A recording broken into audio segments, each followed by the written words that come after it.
We're trying something a little bit different this year.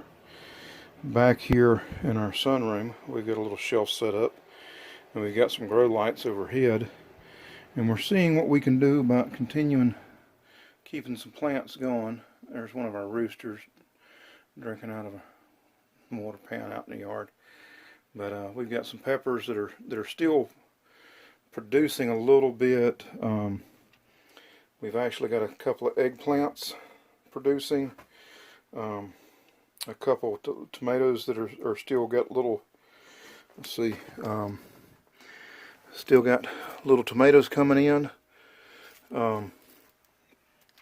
And our green onions are replenishing themselves nicely.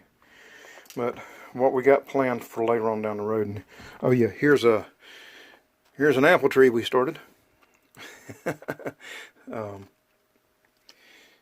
But we're going to end up putting a shelf system up in front of this window, and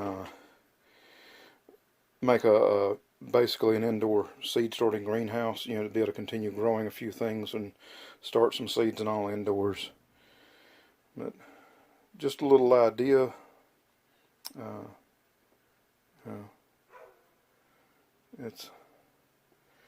It's a way to keep a little bit of stuff going, and then later on, what we're actually going to do is we've got to move our Bowflex and stuff out of here, but we're going to be putting up some more shelving and growing indoor herbs for cooking and stuff and all in here. But yes, I mean that's one idea. Let me know if you have others or what you think of this one. All right. I hope that y'all are enjoying the change up in content a little bit and stuff, and how things are going. All right. We'll continue to show progress on this as we move forward as well. We'd had these outside, and now that temperatures are starting to get colder and stuff, we brought them inside. All right. Y'all have a blessed one. Bye.